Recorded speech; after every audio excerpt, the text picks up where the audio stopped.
به نام خدا. قرار امروز ریاضی 8 فصل 6 مثلث رو درس بدیم.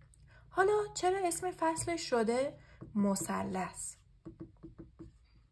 به خاطر اینکه ببینین پایه شکل‌های دیگه. یعنی چی؟ ما مثلا الان اگه یه مثلث داشته باشیم، اگه یه مربع بکشیم ببینین دوباره میشه 2 مثلث. حتی اگر یه مستطیل داشته باشیم 2 مثلث میشه.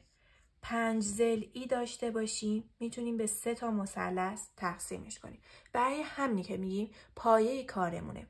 و خب مثلث ها از چی نشأت میگیرن؟ شبیه چی هن؟ شبیه محدبن. پس ما اینجا کار با محدب ها داریم و نه مقعر. مقعر چی بود؟ مثلا اگر همینو در نظر بگیریم این قسمتش میشه چی؟ مقعر، که خب با کار ما ربطی نداره. ما قراره توی این فصل چیا رو یاد بگیریم؟ زاویه، حکم، فرض، اثبات، اینها رو قراره یاد بگیریم.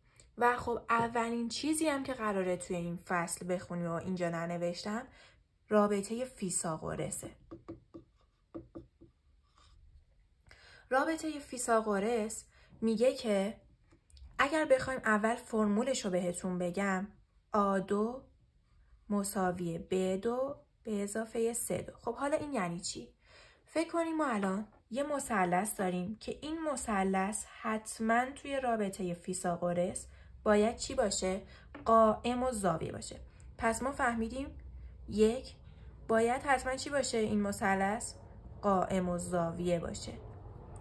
دومین چیزی که وجود داره توی قائم و زاویه چیه؟ یه زاویه 90 درجهه. پس این قائم و زاویه به این 90 درجه ربط داره. پس ما باید پیداش کنیم. خب حالا که پیداش کردیم ببینیم بچه ها این این ضلعی که روبروی زاویه 90 این ضلع بهش میگن وتر، که از همه میبینین از این 2 زاویه دیگه بزرگتره. این وتر همون A2 ما هستش، در واقع همون آ ما هستش. اینجوری بهتره بهتون بگم. این همینه. خب حالا این 2 دیگه میتونیم با توجه به B و C فرقی نداره جابجا بشن. هر کدوم خواستیم B و هر کدوم خواستیم C یا هم جابجا مشخص کنیم. اما وتر باید بدونیم که همیشه همون آ هستش. خب حالا من اگر بخوام براتون یه مثال بزنم، مثال بهتره اینجوری شروع کنم با یک عدد. ببینین الان زاویه 90 رو میشه راحت روش تشخیص داد که اینجا زاویه 90 و از گفتیم که ضلع روبروی زاویه 90 به ما وتر میده. وتر همون آه. پس این 2 دیگر رو میتونیم دلخواه اسم گذاری کنیم، ولی این وتر که هیچ وقت جابجا نمیشه. همیشه چیه اسمش؟ همیشه آه. خب من حالا به اینها عدد میدم. مثلا اگر اینو بذارم 4 و اینو بذارم 3، وتر رو ندارم، میخوام به دست بیارم. فرمول چی میگفت؟ میگفت 3 به توان 2 B به توان 2 وتر به دست میاد، یعنی آ به توان 2 که ما اینجا نداریمش، مجهوله. خب 4 به توان 2 چیه؟ توی فصل توان یاد گرفتیم. 4 ضرب در 4 میشه چی؟ 16 به اضافه 3 ضرب در 3. 3 تا 9 تا. جمع این 2 عدد چی میشه؟ میشه 25. پس 25 به دست میاد در واقع همون A2 ما هستش. یعنی ما A2 رو به دست آوردیم 25. اما ما چی رو لازم داریم اینجا؟ آ رو لازم داریم. آ چجوری به دست میاد؟ ما میگیم که اگر بیایم A2 رو ببریم زیر رادیکال، پس این ور تساوی هم باید بره زیر رادیکال. خب رادیکال اینجا میدونیم یه 2 کوچیک داره که ما هیچ وقت نمیذاریمش. اگه ما بیایم اینو خط بزنیم با 2 این آ میمونه. پس حالا اینم اگه خط بزنیم با توان این چی بوده؟ چند تا میشه 25 تا؟ 5 5 تا. پس آمون چند به دست اومد؟ 5. از اینجا فهمیدیم که وتر چیه؟ 5. حالا اگه بخوام یه مثال دیگه براتون بزنم، مثلا اگر من بیام شکل رو اینجوری بدم، میتونین بفهمین کدوم یکی زاویه 90؟ کاملا واضحه. اون قسمتی زاویه 90 که بزرگتر از این دوتای دیگه. حالا ضلع روبروی این زاویه میشه کدوم یکی؟ میشه این. میبینین که از همه هم بزرگتر هستش. پس این وتر ماه. در واقع این همون آ ما هستش. اینا هم به دلخواه من اسم گذاری میکنم. به او 3. حالا بهشون عدد میدم. مثلا اگر به این بدم، این بار میگم فرق میدیم بهش. میام چی کار میکنم؟ میام میگم که این بار آ باشه 10، 3 باشه 8. این بار ب رو ندارم. چجوری به دست بیارم؟ خب ما باید بدونیم که همیشه عدد یک طرف فرمول قرار میگیره، مجهول یک طرف دیگه. خب الان اول من فرمول رو بنویسم. بوده A2 مساوی B2 به اضافه C2. خب این فرمول فیثاغورس منه. حالا آ رو دارم چیه؟ 10. 10 چی؟ 10 به توان 2 که میشه چند؟ 100. B2 هم داریم؟ نداریم. B2 رو خودش رو میذارم. C2 رو داریم. C2 چند به دست اومده؟ 8 به توان 2. 8 به توان 2 چند میشه؟ 8 8 تا 64 تا. ما گفتیم اعداد یک طرف باید باشن، مجهول ها یک طرف دیگه. خب میام به دست میاریم. این B2 رو همین ور مساوی نگه میدارم، ولی 64 رو میبرم کجا؟ میبرم سمت عددا و باید علامتش تغییر کنه. 100 و منهای 64 میکنم، مساوی قرار میدم با B2. 100 تا دارم، 64 تا از روش بر میدارم، میمونه 36 تا که B2 رو ما به دست آوردیم. برای ادامه کار باید چی کار کنم؟ باید این دوتا رو ببرم زیر رادیکال، چون قراره چند رو به دست بیارم؟ چی رو به دست بیارم؟ B رو، نه B2. گفتیم اینجا همیشه یه دونه چی داره؟ یه دونه دوی کوچیک داره که ما نمیبینیم. اینو خط میزنم با 2 اینجا. خب به دست اومد. حالا برای اینکه عددش رو بفهمم 36 چه عددی به توان 2 بوده؟ آفرین 6 بوده.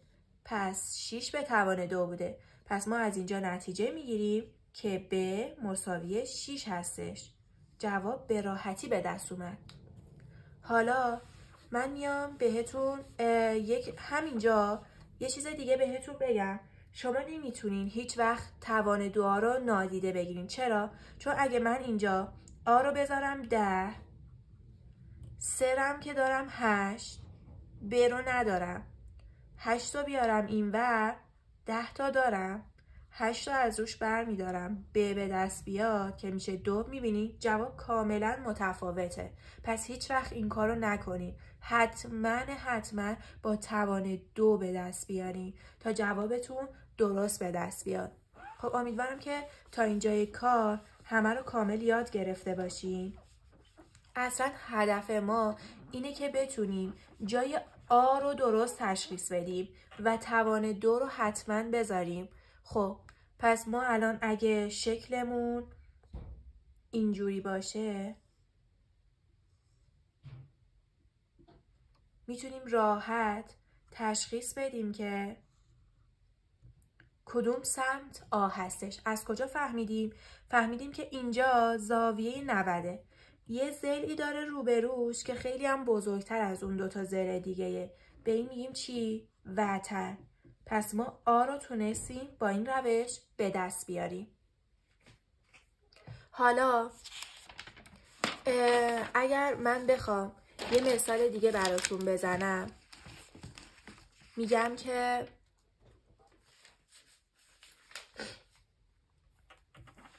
اینا رو اگه پاک کنم،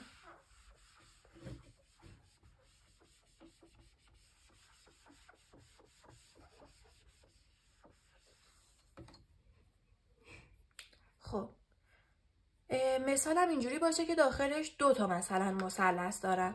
ببینید مثلث ها رو من میام اینجوری میکشم براتون. یه مثلث اینجا میکشم، یه مثلث بالای این.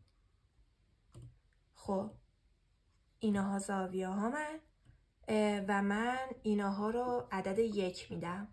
دلم خواسته به جای ب و س عدد 1 رو بدم. از کجا فهمیدم ب و س؟ چون گفتیم که خب این دوتا هم که مجهولن، این دوتا هم که نداریم. گفتیم که این ضلع روبروی این زاویه 90 وتر ما هستش. خب ما میایم مثلث ها رو یکی یکی به دست بیاریم. دستمون رو میگیریم روی این. اول این یکی مثلث رو به دست میاریم. چی بود رابطه فیثاغورس؟ میگفت A2 هست B2 به اضافه C2. خب من الان اگه اینو اسمشو بذارم B، اسم اینو بذارم C، یا جا به جا فرقی نداره. B2 چند میشه؟ میشه 1 به توان 2. C2 چی میشه؟ میشه 1 به توان 2. از اینجا A2 به دست میاد. A2 چند میشه؟ 1 به توان 2. بچه نمیتونیم بگیم 2 تا یکی ها، چون اون موقع جواب میشه 2. باید بگیم 1 به توان 2، یعنی 1 ضرب در 1 که جواب میشه 1 به اضافه 1 ضرب در 1 دوباره 1. از اونجا A2 به دست میاد چند؟ 2. حالا ما قراره A رو به دست بیاریم. A چند میشه؟ گفتیم اگه این بره زیر رادیکال با این 2 مخفی خط میخوره، این میشه A. پس اینم میبریم زیر رادیکال و جواب میشه چی؟ رادیکال 2.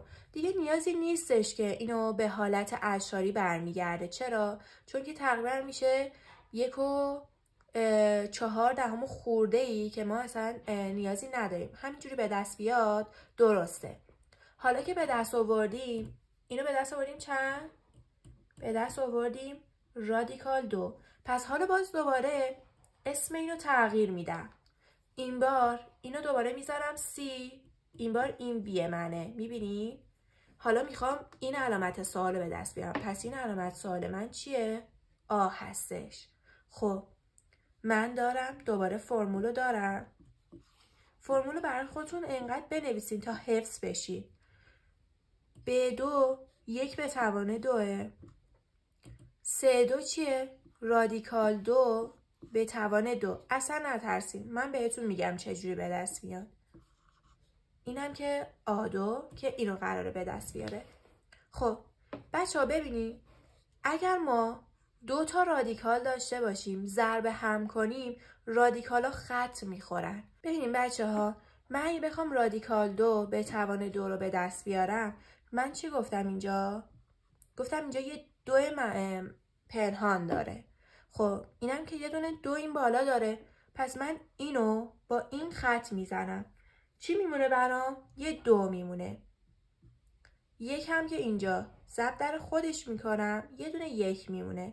پس من راحت جواب A2 رو به دست آوردم، میشه 3. حالا میخوام جواب A رو به دست بیارم. میبرمش زیر رادیکال، یه 2 مخفی داره. این 2 با این 2 خط خورد، A موند.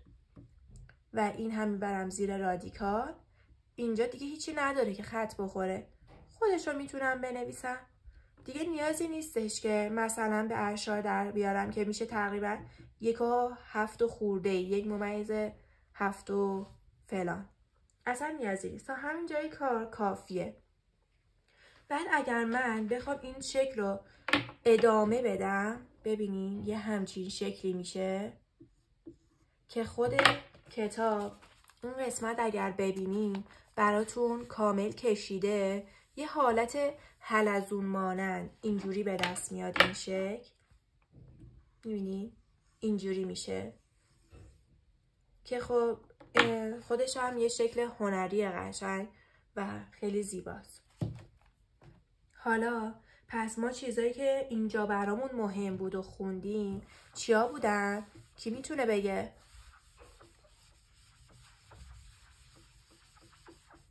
ببینید پس ما چیزایی که فهمیدیم توی فصل مثلث برامون تا اینجا اهمیت داشت، یکی رابطه فیثاغورس بود که چجوری بود فرمولش؟ آ2 که همون وتر ما هستش، یعنی آ خود وتره، به اضافه B2 مساویه با B2 به اضافه C2. و یکی این که مثلثمون حتما قائم الزاویه باشه و بعد بتونیم مکان آ رو به دست بیاریم که همون وتر ما هستش. این چی بود؟ وتر. و ما برای اینکه بتونیم این معادله این فرمولا حل کنیم نیاز به چی داریم؟ یاد داشتن معادلات. چرا؟ به خاطر اینکه ما نیازه که بدونیم مثلا ما داریم رادیکال 9 میدونیم جوابش میشه 3 تا 9 تا بوده دیگه، یا رادیکال 4 بوده 2 تا 4 تا. ولی ببینید رادیکال 2 و رادیکال 3 رو بچه قاطی نکنیم بگیم که این همون 2، این غلطه، یا این همون 3. اینجوری غلطه. پس ما نیازه که چند تا از اینا رو یاد داشته باشیم حتما. خب تا اینجا واسه امروز کافیه این بخش از فصل مثلث. امیدوارم که کامل یاد گرفته باشید.